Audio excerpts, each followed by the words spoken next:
Bonjour à tous, bienvenue dans cette nouvelle vidéo. Cette semaine, je vais vous faire quelque chose un peu différent. En fait, je vais vous faire la lecture d'une petite histoire. Alors vous inquiétez pas, c'est vraiment une histoire très courte et vous l'aurez en entier.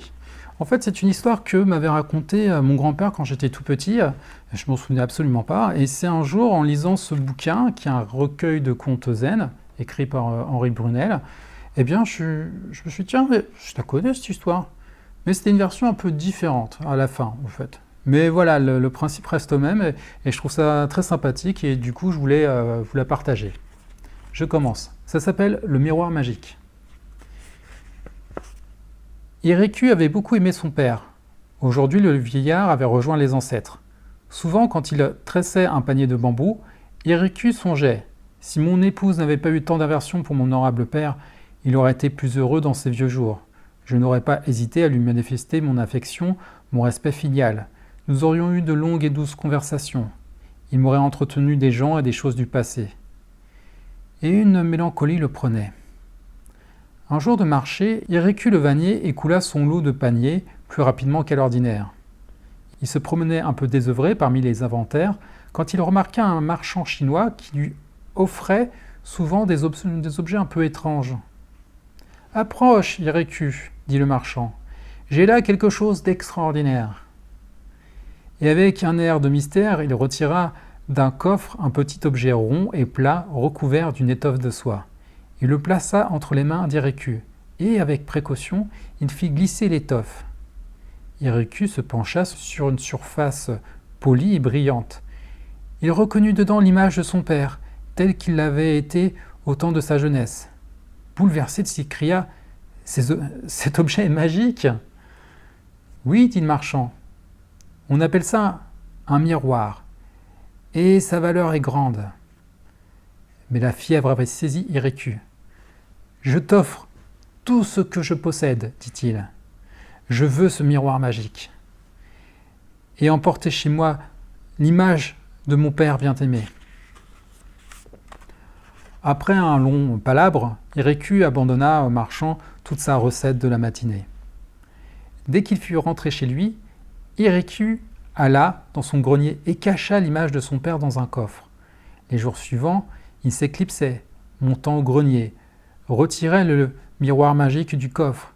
Il demeurait de longs instants à contempler l'image vénérée et il était heureux.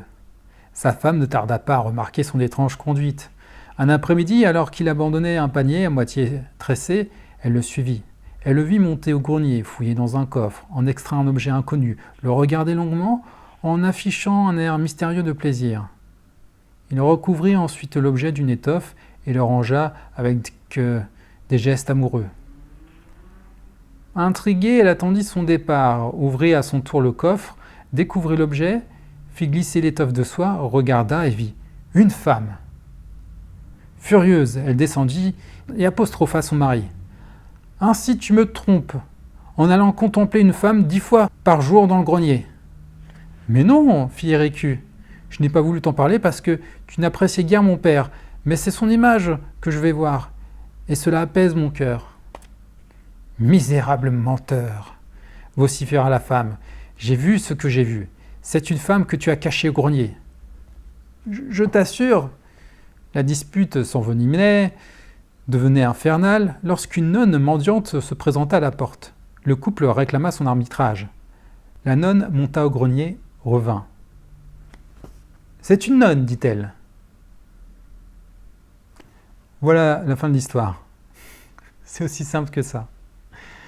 Dans la version que m'avait raconté mon grand-père, en fait, c'était plutôt une grand-mère. C'était la mère de la mère. Il vivait, en fait, le couple vivait avec la mère de la fille. Et puis du coup, elle allait voir justement ce miroir. Elle dit, parce que l'autre a dit, ah, c'est une femme, il me trompe avec une femme. Et puis la grand-mère, justement, enfin la mère de la mère, elle regarde le miroir, elle dit, oh, t'inquiète pas, de toute façon, elle est moche, elle est vieille, c'est une vieille peau. Et du coup, voilà, elle se critiquait elle-même. Mais voilà, je trouvais cette petite histoire assez rigolote, assez sympathique. Il y a une époque où c'est vrai que les miroirs les gens ne connaissaient pas, et même de nos jours, les animaux devant les miroirs, devant les glaces, ils ont un petit peu de mal devant ça. Et voilà, c'est une petite chose que je voulais vous partager. Je ne sais pas ce que vous en avez pensé, mais je trouve cette petite histoire plaisante. Et puis c'est pour moi voilà, un petit souvenir d'enfance. Voilà pour cette vidéo, j'espère que celle-ci vous a plu.